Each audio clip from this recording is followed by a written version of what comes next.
Hi, my name is Amy. Thank you very much for watching, and let's make some bad financial decisions together. So, two things. This is for entertainment purposes only. There's no financial advice to be found here. And second of all, if it is a little loud, it is because my dog is in the kitchen with me and he doesn't like to be alone. And uh, he's trying to get to a bag of treats that fell on the other side of his crate, and he's very angry about it. So it's entertaining for me to watch, but it's also probably noisy for you too. So if it sounds like I'm trying to escape from jail, that's what's happening. Anyway, so as far as I'm concerned, this month has ended. Yeah. So this was my first full month of having a brokerage account for this round. I had one and then I got laid off and life got interesting, but now I am not really in a better place, but I mean, my choices were to die poor or, keep trying.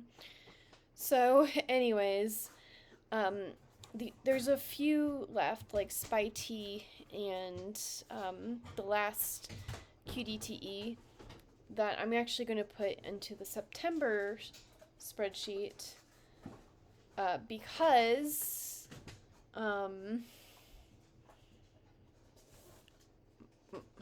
my dog is just trying to counter surf everything.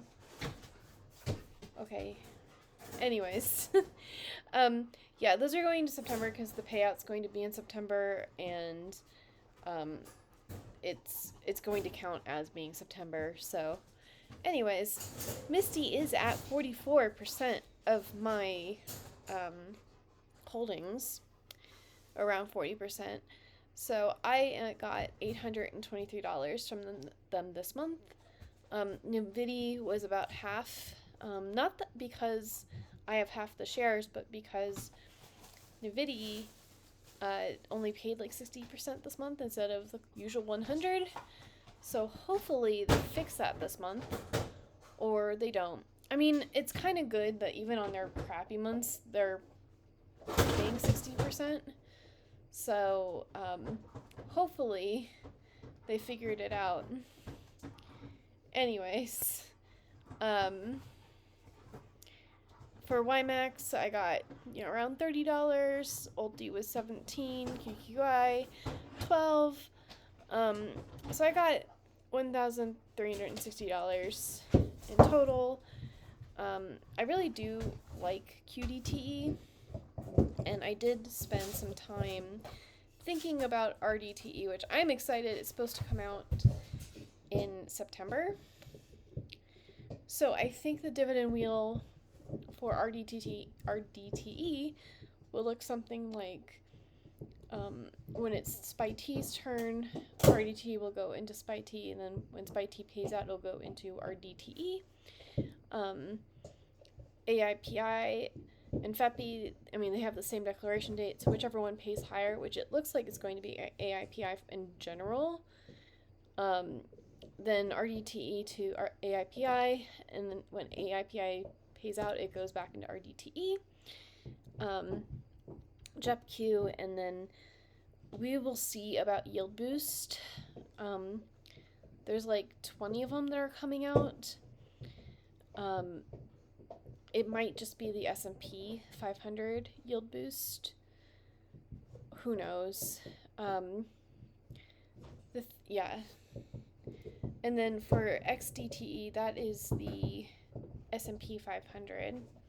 I think that's the reason why I keep looking at this is because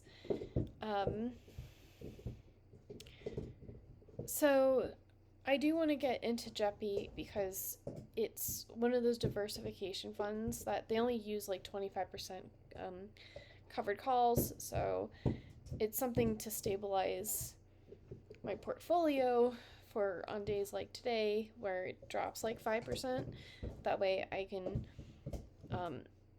expand and diversify my portfolio enough so that I don't get margin called.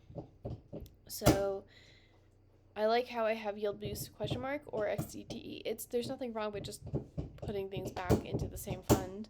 But I am a fan of dividend wheels. And for XDTE, because it's based on the S&P 500, I want to do monthly calls of things that are, a little bit on the NAV stable, less yield, just keeping my whole portfolio afloat. And I'm pretty sure Yield Boost is always going to be on the same declaration date. So there's no reason for me to be in multiple Yield Boost funds, except for maybe one for the wheel for RDTE, one for the wheel in XDTE. The only other wheel, or two wheels, I guess, that I would consider is the Misty or the MicroStrategy and the NVIDIA wheels. Because the problem I had to begin with was, okay, Misty has 100% distribution. Am I going to put that 100% distribution into QDTE? And then basically, am I going to have an $800 distribution, put it into my wheel, and then give $5 back into Misty at the end of the month? At the end of that wheel? That doesn't make any sense. I'm not gonna... But if Roundhill, they are having weekly MicroStrategies, and I made a different video about how I speculated that I could put the amount that I was going to put set aside for my margin for an option call, and treat that weekly as the premium that I would have gotten if I had done a sell put. So it makes sense if the MicroStrategy's weekly ETF from Roundhill has an average distribution rate of 50% or more. I could put my Misty distributions into that and then use it, because it'll have 3 cycles before it goes back into MicroStrategies. But there's Yield Boost as well, so, and they'll have a MicroStrategies. So if Yield Boost also has about 100% distribution, I could do Misty and then into the Roundhill, and then the Roundhill distribution goes into the Yield Boost, then Yield Boost distribution goes into Roundhill, Roundhill goes into Roundhill, and then Roundhill goes into Misty. And I don't know if I'll have enough money for it all to be even right now, but I'm not taking money out of Misty to make the wheel even. It will just have to even out on its own in a year or two.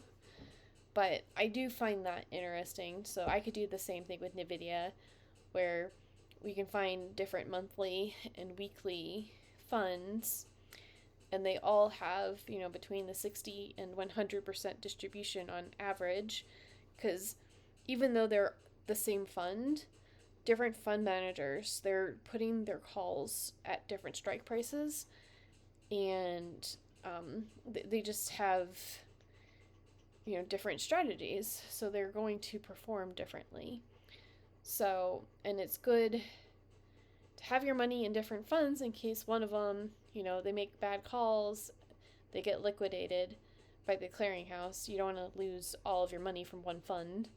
So, yeah, I'm excited about these new funds coming out. I think what's going to happen for in September is, well, here's the totals. So I started in July. I only got $200, just less than $200 in distributions. And I'm not going to go exponential like this, at least not anytime soon, until I sell my condo and I've paid back my credit card debt. we're not going to be doing exponential stuff. I think my goal for next month is around $1,400 for a dividend. I think we're going to crush that goal. But I believe I'm about 20 months out from getting a $3,000 a month dividend distribution. So my goal is a 55% yield overall. We'll see how that goes. But yeah, I really like the distribution yield wheel, and I want to keep with the investments that I have. And for the yield max declaration date,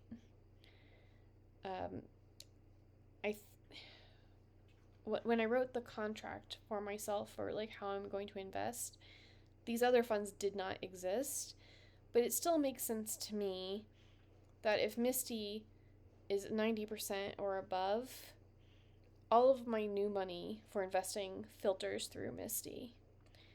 And then, or Misty and Nifty, the two highest. If Yieldmax has something that is 90% or above, new money gets filtered through it. And then we can take the distributions, and in August I had, this is the $61 is what I owe in taxes, or at least what I'm saving for taxes. So, I would have about $950 to spend on RDTT. I think this month in September I will get into RDTE and XDTE, and it'll be about $500 each, and that will be from the distributions from Misty or from Yieldmax. And then I won't be doing a wheel. I'll just be reinvesting back into those until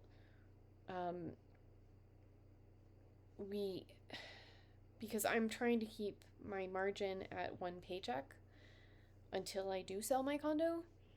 So if my margin winds up being, less than the $3,000, then I can buy more in October. But October might be a less of an accumulation for Yieldmax because I did open up a position in both XDTE and RDTE. But I feel like, XDTE is actually outperforming the the VU because of the way that call options work. It is less volatile. So I think that, these will actually, and RDTE with the rate cuts coming is probably going to explode. Well, hopefully it'll explode. It'll be pretty decent, the distribution. At least I'm assuming. So I think that both of these, since they're both broad market, RDTE is the Russell 2000 one, the small cap that's coming out in September. So I'm just really excited about those. I know that it's not generally a good idea to invest in something on the inception date, but I trust Roundhill, and RDTE just sounds like a good idea. So I'll be in there around inception. XDTE has been around. I like the bigger yields of QDTE, but if you look at it, XDTE has the higher total return because it's less volatile. So, the NAV is even more stable. So, but for Yield Boost, I think we'll wait and use the distributions from October, because I'm assuming, and it might not be the case, but Yield Boost might come out not be around for a full month. So I'll still have a chance to get in, not on the inception date, but before the first distribution. So it'll probably be a higher than normal distribution. But we will see. So, this is just what I'm thinking I'm going to do. It might take me, I guess it's sounding like it's 3 or 4 months to open up positions and, the weekly Misty or MicroStrategies, the weekly NVIDIA. But it's like they say, you can have it all, you just can't have it all right now. So I only have so much money. I am in a weird financial situation with my condo being on the market for $20,000 less than what I owe on it. So as soon as I don't have a condo anymore and I know how much money I have in the concrete, I can make not like better plays, because like we're not about good financial decisions here, but like, I can feel more comfortable with the risk that I'm taking with this at any rate. But anyway, I just wanted to show you what happened in August. I'm pretty happy with this turnout. My portfolios not sure what the value is right now. It was $25,000 for like a minute yesterday, but I think we're back down to $23,000 because the majority of my portfolio is in NVIDIA and Bitcoin, and they don't see fit to just have opposite days, like one is down, the other one is also down.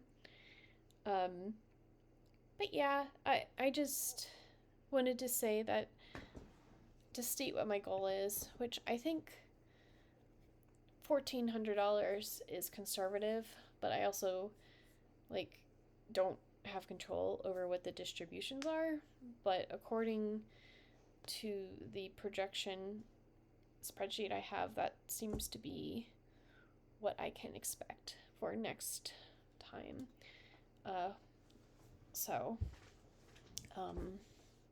Yeah. Anyway, how was your month? Did you get the amount of distributions that you want? And are you planning on investing in Roundhill, and how much of your portfolio will that be? So anyway, like, subscribe, and have a good night. Bye.